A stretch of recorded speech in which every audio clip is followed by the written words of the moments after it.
Hey gamers, Gecko here. There comes a time in everyone's life where you have to admit that you got something wrong. You have to look at someone, or in this case, right now, into a camera, and you have to admit in front of a person, several people, possibly several of hundreds of people, that you got something wrong, and you were incorrect, and you spread misinformation.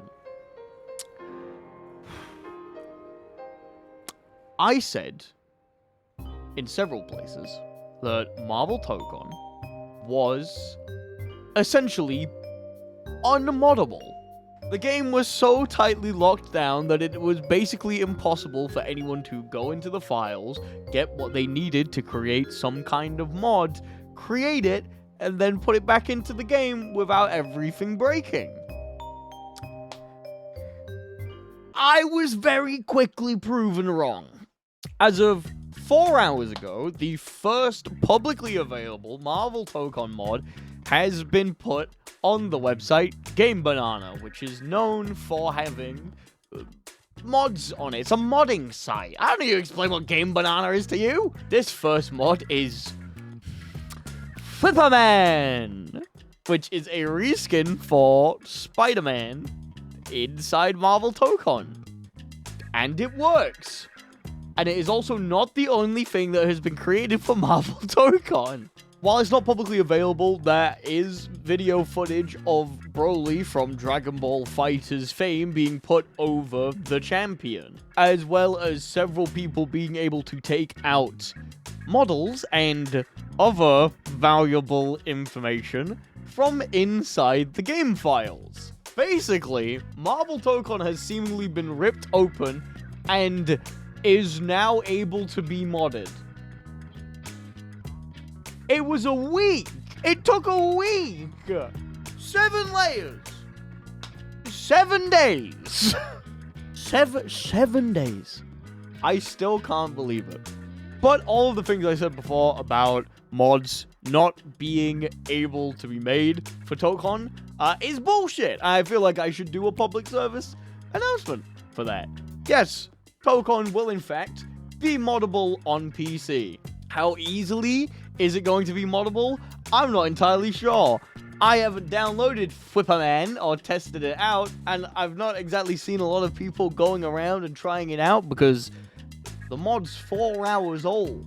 There is a good chance that it will still freak out. I don't think everything has been solved, but people have managed to find their ways into the files, which means several things are going to happen from here on out. Number one, there's spoilers going around. People have leaked pretty much the entirety of the season roster, so be careful if you're like me and don't want to know those leaks, but if you want to find it online, it is somewhere. Just don't talk to me about it. We've had this conversation before, and I would hope you'd respect me on this one.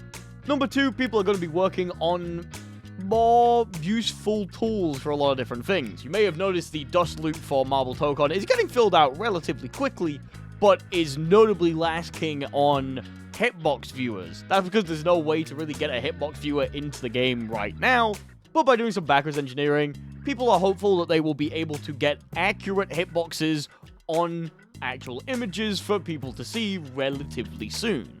3, you can expect a lot of skins to come out soon. If you don't know, Strive has a really big skin making community. It's relatively easy to make a recolor for Strive, so a lot of people were able to dive in and make their own things for it. And obviously there's a couple more advanced ones that came out over the years. I imagine if it is as relatively easy as it was for Guilty Gear Strive, now that the game's actually been seemingly busted wide open, then we're going to see a lot of influx of skins coming out.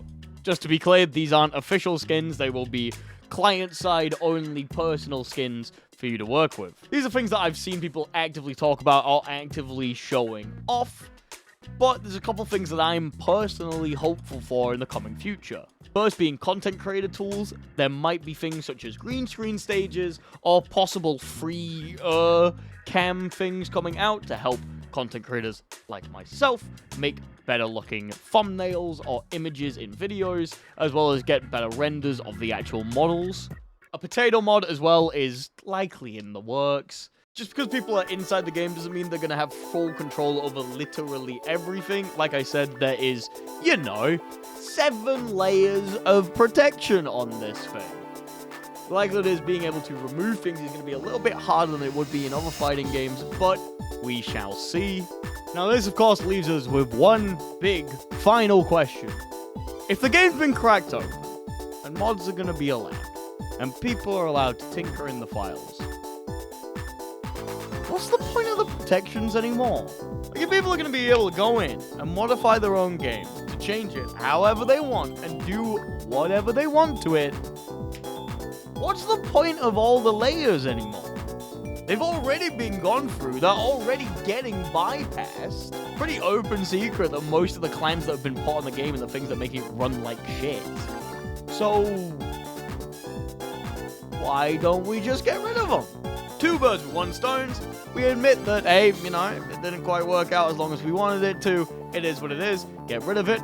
Make modding easier. Make the community be able to add features to the game that they need to, like hitbox viewers. Allow content creators like me to have an easier life with things like green screens and all that fancy jazz. And the only thing you lose is that a couple of people are going to be putting fucking Guna mods on all of the characters. It's not like Arxis doesn't have a way to control how the game looks on the internet.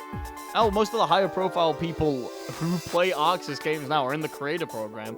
You could genuinely reach out to them and go, hey, maybe don't play with that one mod that turns the champion into a PNG of Nekoark doing a dance. Like 26 times as it slowly scrolls over his skin. Like, if you don't want the game to be presented like that, you can simply ask for content not to look like that. That's obviously not going to happen. I think that's a bit of a pipe dream to be like, Sony will admit they're a mistake. If anything, I'm worried that they're going to try and get a little bit evil with it, but we shall simply see. Thank you all for watching. Let me know how you feel about all the mods and stuff in the comment section down below. Again, please avoid talking about the leaks. I've made my stance clear on these things, and even if I'm not going to be playing Tokon much in the future, please don't. Please just don't, for my sanity. I didn't read what goes on down there, We're going to be re-streaming a little bit of CEO this weekend. Tomorrow, we're going to be watching Top 8 of Guilty Gear Strive. And hopefully on Sunday, I'll be able to watch a bit of Marvel Tokon as well. I'm going to enjoy how the game looks at a high level before I whisk myself off away to play more God Hand. Oh, we're doing that as well on the stream. You should come over and follow. I said Monday was going to be the next God Hand stream. It's probably going to be Tuesday, though, because of scheduling conflicts. Thank you all for watching. I hope you're all doing well. Go out and enjoy a Modable Tokon, and I'll see you all next time. Bye-bye!